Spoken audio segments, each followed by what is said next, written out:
Hey guys, welcome back to another video. My name is Ryan Stiles Harris, and in today's video we are going to be reviewing the Flysky NB4 Plus. Now right off of the bat, just to clarify, I am currently using my Sanwa M17. Flysky reached out and they wanted me to try this radio. They sent it to me for free. They did not cut me any additional checks for campaigns or endorsements of any kind, and they are not going to review this footage before I'm giving it to you guys. So these are my honest thoughts and opinions on a very popular, cheap radio option. So this particular radio has been gaining quite a bit of traction over the past, I'd say, year or so, when we saw the likes of Ryan Mayfield, Tater Sontag, and a handful of other top-tier factory drivers using this particular radio. Now, if you guys are like me, I immediately went to the thought of, oh, well, they're just trying to get the bag. Good for them. You know, somebody's going to sponsor them, support their racing program. But let's be real, that radio can't be as good as the other radios, right? Well, I've been quite surprised with this radio, and I want to share my thoughts with you guys. So we're going to dive into a quick breakdown of the interface here in just a moment so I can show you guys what the navigation and menu system looks like. Briefly, I want to talk about what this particular radio felt like as soon as I took it out of the box. In the hands, you have a pretty traditional like plastic or polymer feel frame, but then the top and bottom portions with the extended battery are aluminum. So it has kind of like a nice tight fit and finish feel. Honestly, it surprised me because I had never picked one of these radios up before, and I thoroughly like it. Sometimes my Sanwa M17, with it being completely plastic, can kind of feel a little bit cheap sometimes. In the hands, this radio is a little bit heavier than my Sanwa M17 when you outfit it with the extended battery. But if I'm being honest, I kind of like it. I think that the additional weight gives me a little bit of stability that you don't have with the lighter weight radio. This is entirely subjective, and I don't think that you could quantify precisely the pros and cons of this in a lap time sense, but just based on my personal opinion, very subjective, I like it. Just wanted to comment on it in case you guys weren't aware. As some of you may know, this does have a very easily adjusted steering wheel orientation. So you can flip it from left to right in case you needed to do something like that. I don't really think that flipping it from left to right is going to be practically useful as some of the other things that this radio has, but technically you could do it. I think probably what you'll see more so is flipping it to where it's in this kind of orientation for storage purposes perhaps, so it has a flatter profile. I don't really need to do that. I can keep the wheel exactly where I like it pretty much at all times. I don't have to change it. All the buttons have a nice positive tactile feel.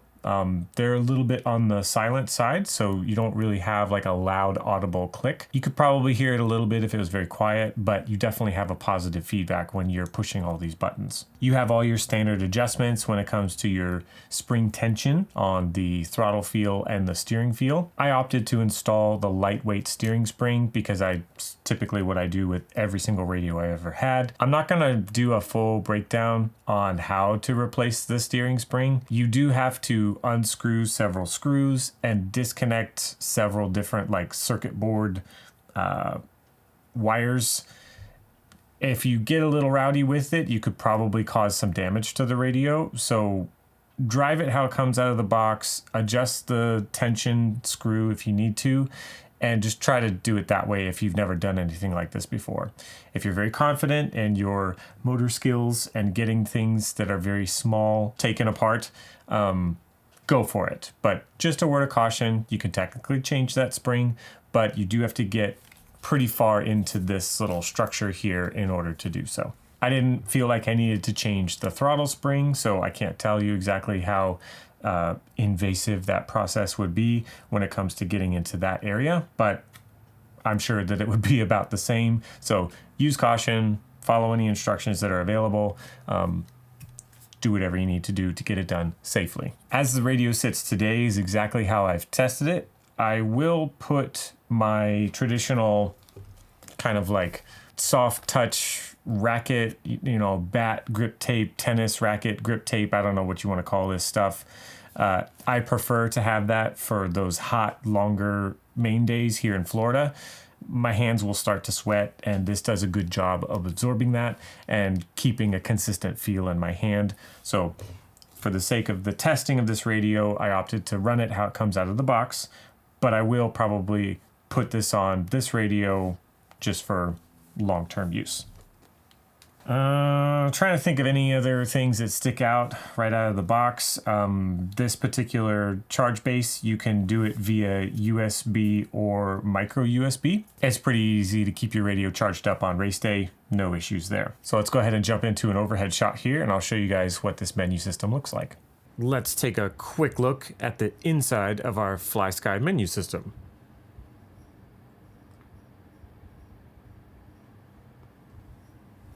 So this basic screen shows you all of kind of like your default general stuff right in one area. Up at the top, we will be able to see that our receiver is not connected because we don't have a vehicle turned on at the moment. Transmitter, basically full at the moment. We have it set to sprint car because that was the last vehicle that we used. I don't know everything about this menu system, but I thought it would be nice to jump in here and give you guys a first look at what this is in case you've never seen one before. So let's jump into the menu pages here.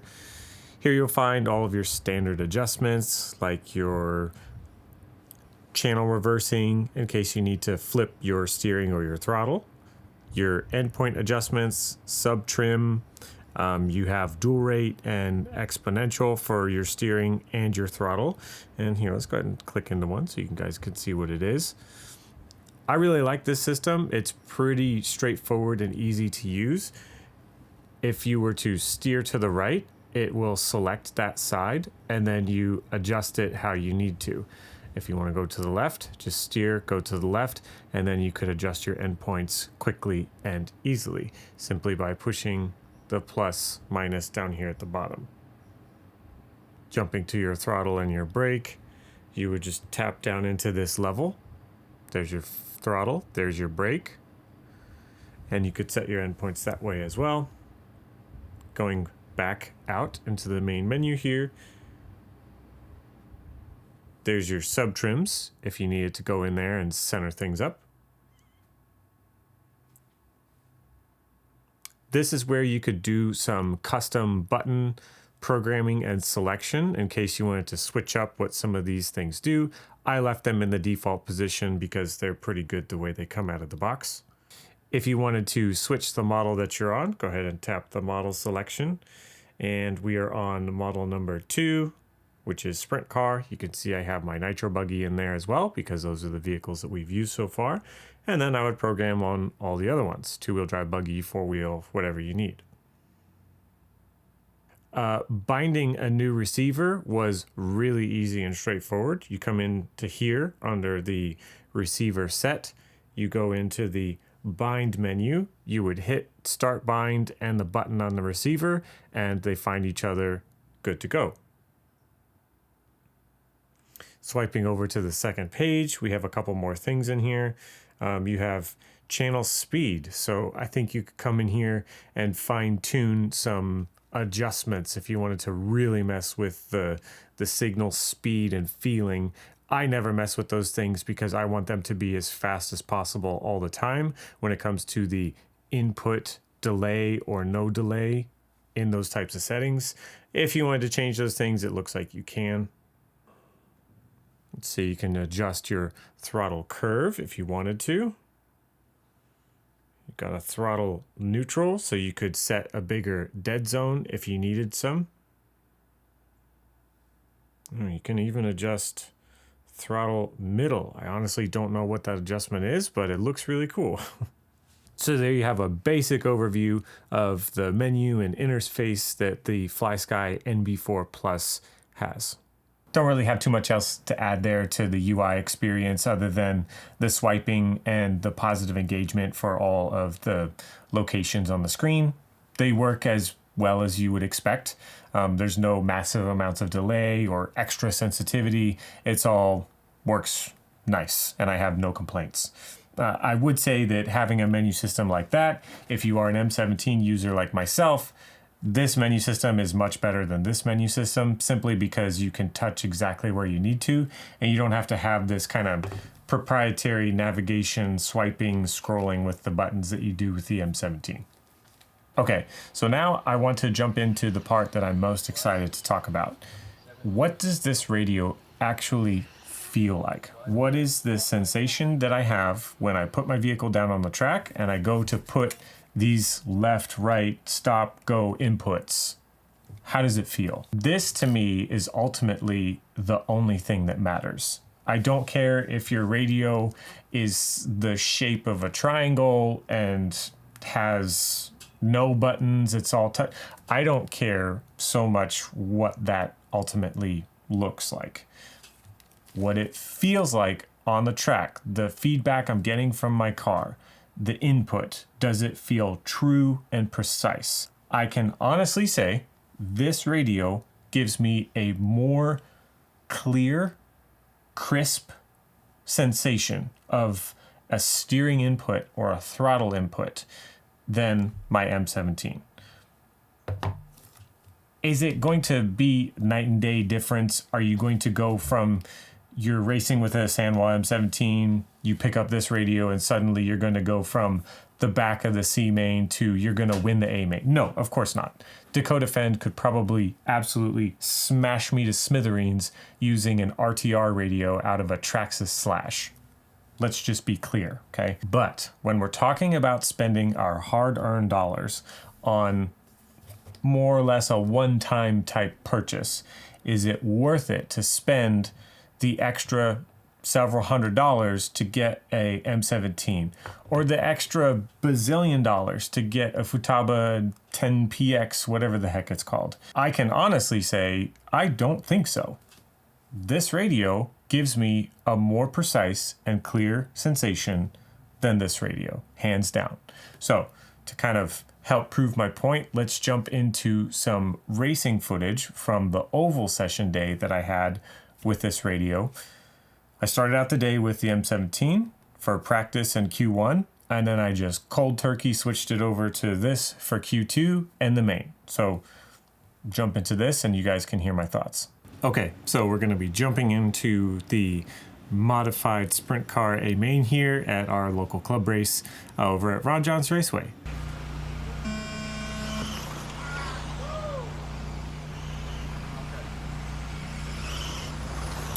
So right away, as I was getting into this test, I realized what I was able to do with this sprint car immediately was, the way that I could describe it was get rid of the mush. So that little bit of like, I don't know if the car is completely settled, or I don't know if this input is happening exactly when I want, all that feeling went away with this radio.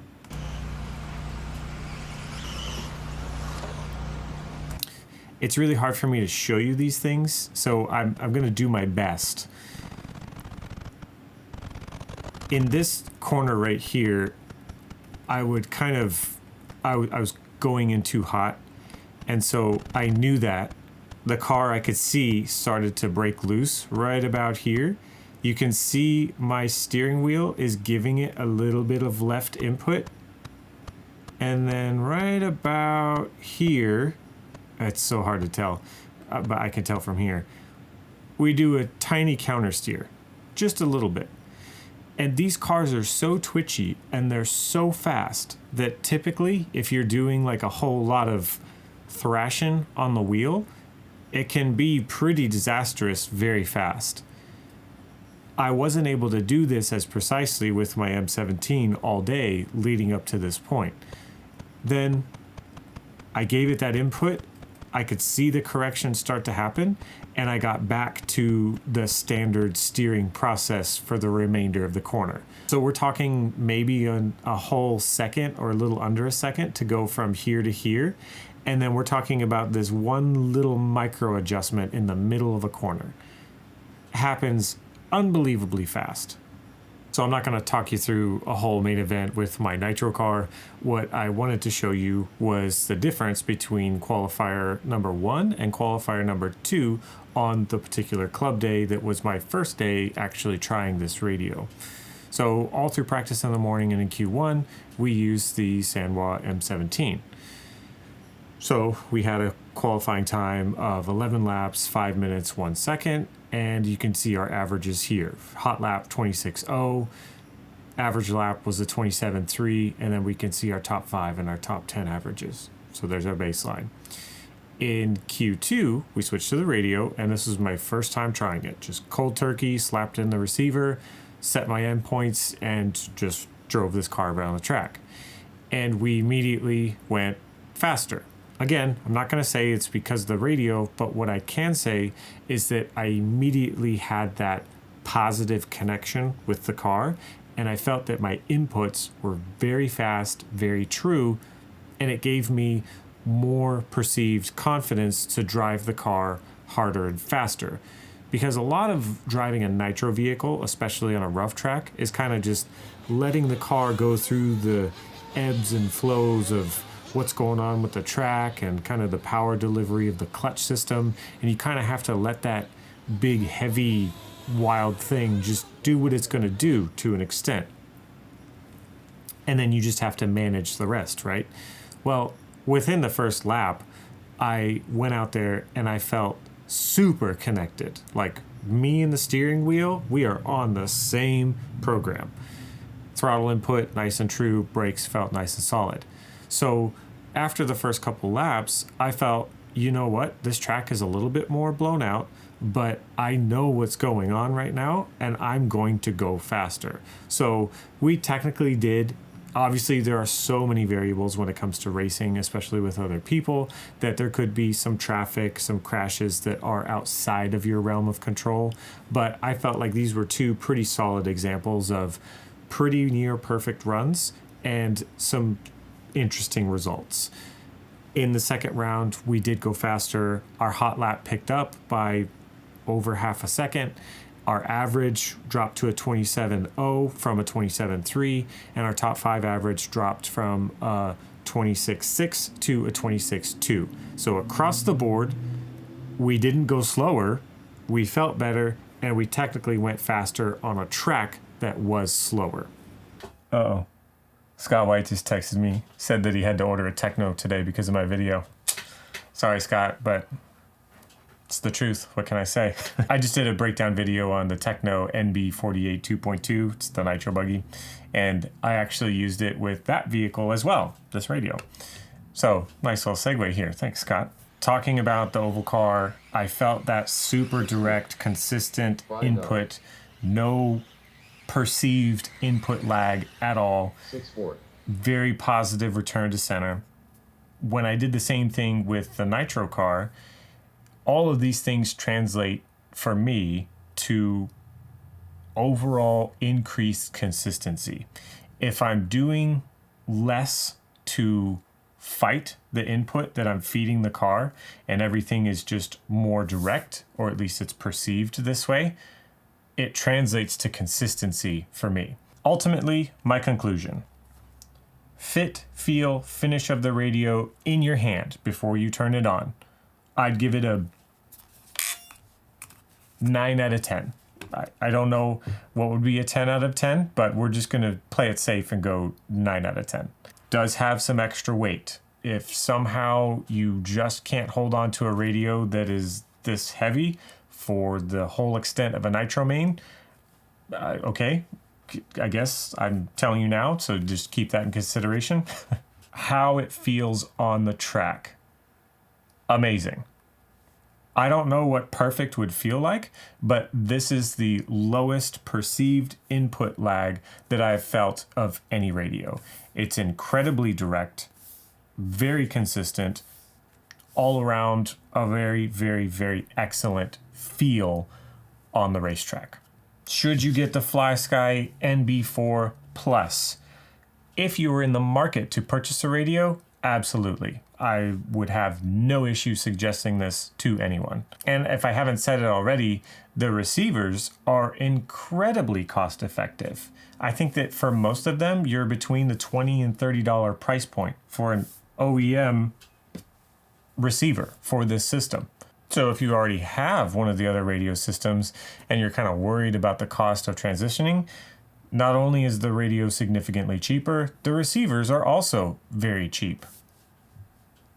So it wouldn't be as painful if you're looking to switch to this radio system. Last quick note, if you're purchasing this in the UK or the United States, you're more than likely wanting to get the English version.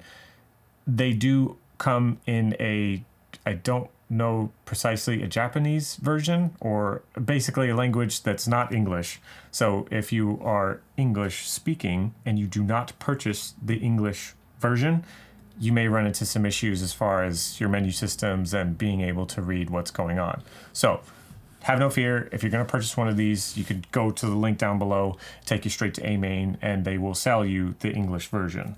Absolutely no mix-ups there, guaranteed. So if you purchase elsewhere, just make sure that they are going to sell you the English version, or vice versa if you don't want the English version. Thanks again to the folks over at Flysky for sending me this beautiful NB4 Plus with my name on it. I am obviously going to become the fastest racer in the state of Florida. Hunter King does not stand a chance. Zero. None. If you guys have any questions about this, you can drop them down below. I will do my best to answer. If you're looking to purchase one of these radios, please check out that link down below. It'll take you straight to it. And that's going to be it for this one. Thanks for watching. We'll see you next time. Do you ever stand next to somebody on the radio and you can literally hear them do this?